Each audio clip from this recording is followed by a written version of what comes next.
Bismillahirrahmanirrahim. Assalamualaikum warahmatullahi wabarakatuh.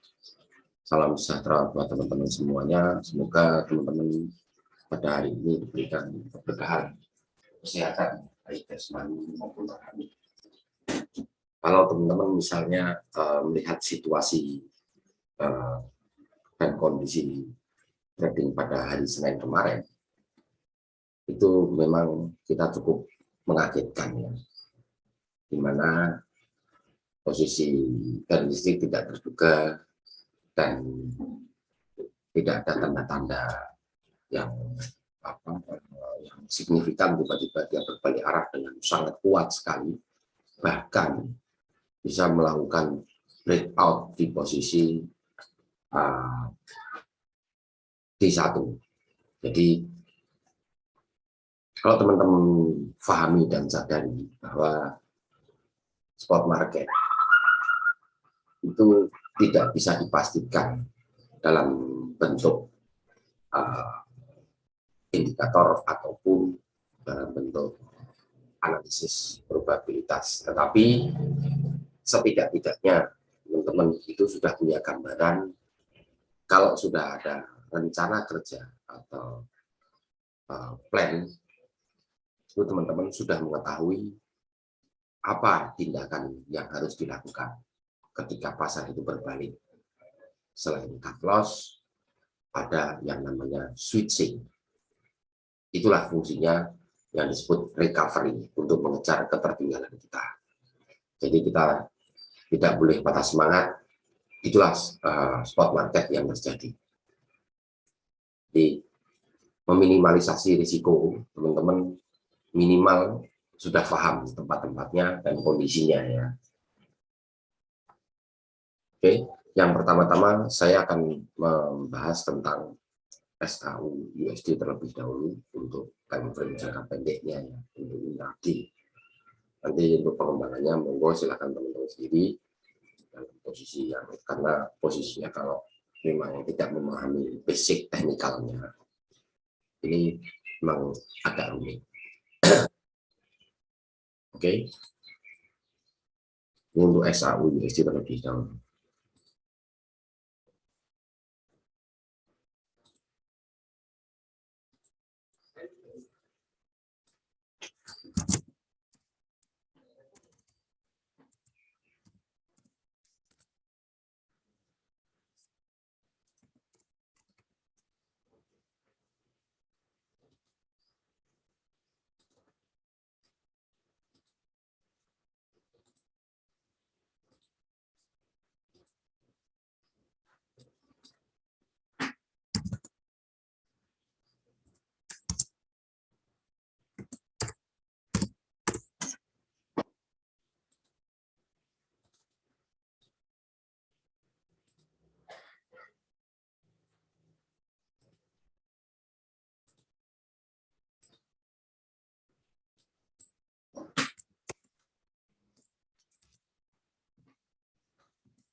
Kalau melihat seperti ini posisinya, makanya saya sampaikan dari awal, saya kurang menyepakati adanya sell limit ataupun buy limit, tetapi itu minimal. Kalau buat gambaran tidak ada masalah, tapi langsung melakukan entry di posisi tertentu tadi, ini sangat membahayakan sekali kalau tidak dibarengi dengan strategi risk. Ya. Strategi risk untuk menggunakan posisi money management yang bagus ya.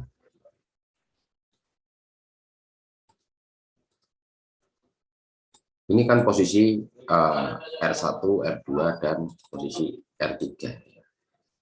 Karena ini tren sudah terbentuk posisi sell, maka yang paling aman teman-teman bermainlah bertahap.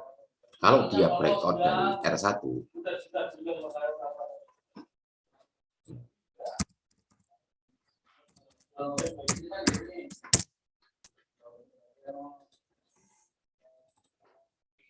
Misalnya breakout dari R1, teman-teman sebaiknya ikut terlebih dahulu.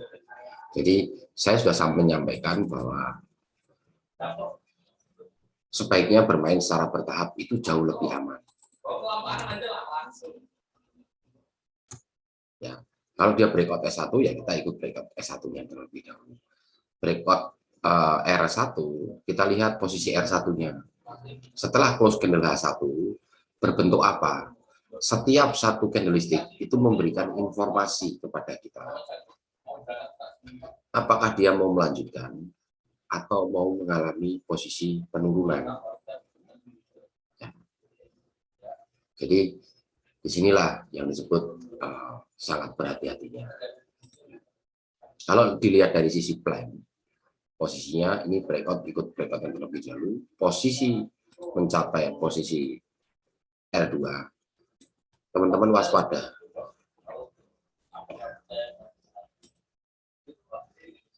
Ini area waspada. Kalau misalnya memang di sini itu memposisikan sebagai sarana untuk entry sell, ya, bisa saja, tetapi harus ada dukungan dari 3 syarat yang sudah saya sampaikan. Yang pertama ada resisten, kemudian ada bentuk pola candle starting awal, yang ketiga ada yang namanya konfirmator, baru teman-teman melakukan sell. Ini jauh lebih aman. Jadi yang sudah belajar, sudah paham, tidak usah posisi ikut-ikutan dengan strategi teman-teman yang lain. Pegangin aja itu, strategi itu. Insya Allah akan membawa hasil pada teman-teman semuanya. Ya. Sekarang kita masuk ke GBP USD. GBP USD ini posisinya trennya dominasinya pun sama.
Ini kalau posisi dominasi, posisi seller seperti ini, ya, ini permainan jangka pendeknya adalah breakout terlebih dahulu. Saya sampaikan dari awal, dari dulu, breakout itu permainan paling aman.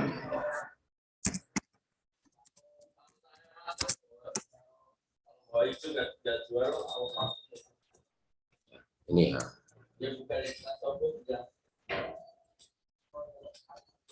Breakout R1 maupun breakout S1 terlebih dahulu. Ya, ketika dia mencapai di sini, ini adalah area waspada.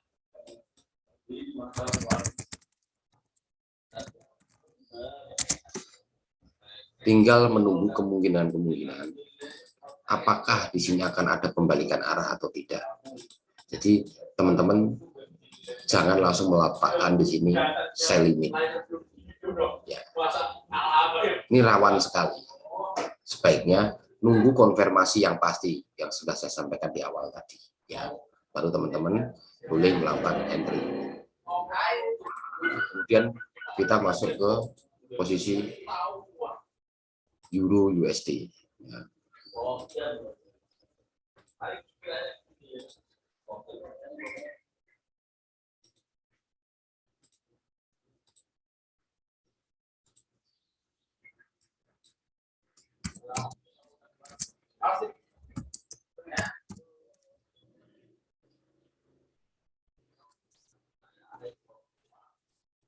Lihatin aja lah dari jauh.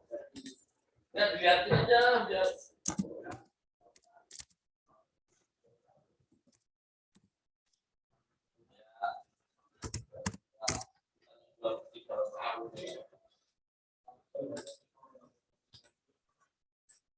Coba tahu dia.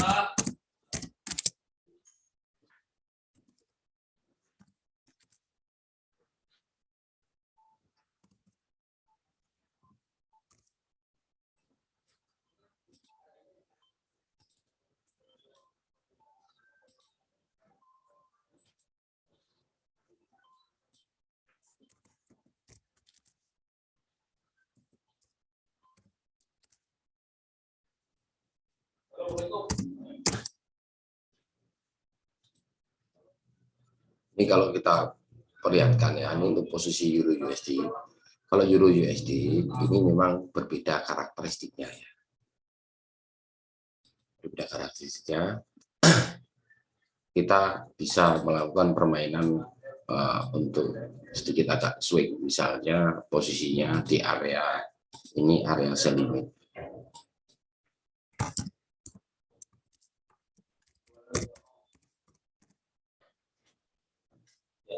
Tetapi ketika teman-teman melakukan area sell limit ini, teman-teman memperhatikan ya bentuk-bentuknya.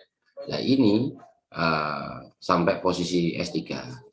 Nah kalau meletakkan SL, teman-teman sekali lagi dinaikkan sedikit posisinya. Disinilah SL. Jadi sudah dipersiapkan. Jangan dijereng-jereng, nanti malah ketinggalan terlalu jauh.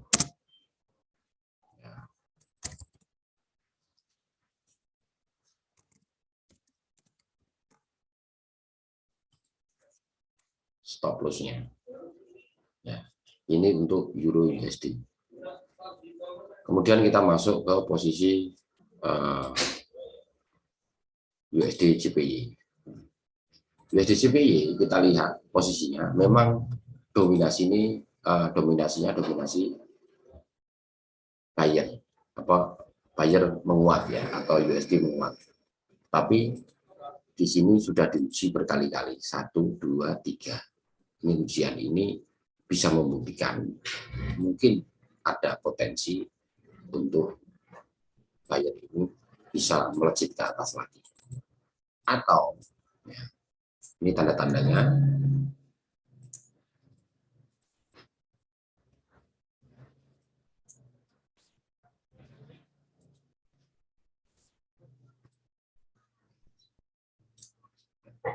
kalau kita main break, ini adalah area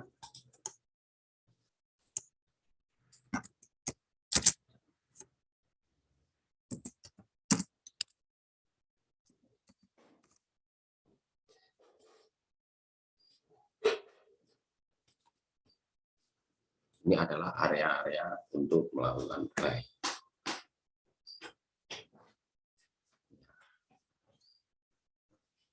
Ini area untuk buyer.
Ini bisa merupakan area buy.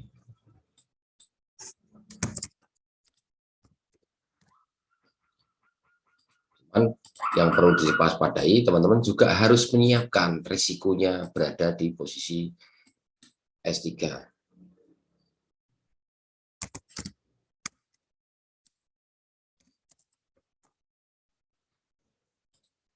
Begini, ya. Jadi teman-teman jangan pernah berpikir, ya, jangan pernah berpikir semuanya kelihatan posisi tren begini pasti baik, tidak. Maka saya sampaikan ada pelajaran yang cukup detail, di mana pelajaran candlestick ini memang boleh dikata sedikit agak rumit. Ya. Jangan sampai kita itu melepaskan pelajaran-pelajaran yang sifatnya detail, ya. Jadi jangan dianggap kalau sudah profit itu pasti profit, belum tentu, ya. Ini saya kembali ke materi USD/GBP. USD/GBP ini juga posisinya rawan. Tapi kalau teman-teman mau entry yang paling aman itu di posisi S2 di sini, nah, SL di posisi ini. Selalu teman-teman saya ingatkan, siapkan risikonya. Jangan berasumsi pasti, siapkan risikonya. Kalau memang di area ini teman-teman tidak ada posisi pembalikan arah dari posisi seller menuju ke posisi buyer, ya teman-teman tidak usah melakukan entry buy, ya. Kan sudah terlihat, misalnya posisi candle seperti ini. Kalau ini close posisi ada shadow di atas atau ekor yang panjang di atas dengan bodinya, maka dia yang terjadi ini akan mengalami kenaikan, tetapi tidak terlalu panjang. Paling secara bertahap dia berada di atasnya ini. Ya. Ini pun bertahap, per satu candle saya menerangkannya. Karena saya tidak mau meramal ini pasti baik ke atas, tidak akan bisa. Orang meramal seperti itu tidak bisa, kecuali bertahap dengan membaca bentuk-bentuk dari pola candle. Ya. Oke, untuk sementara plan hari ini saya cukupkan sekian dulu, dan semoga bisa bermanfaat buat teman-teman semuanya, dan salam WD konsisten. Terima kasih.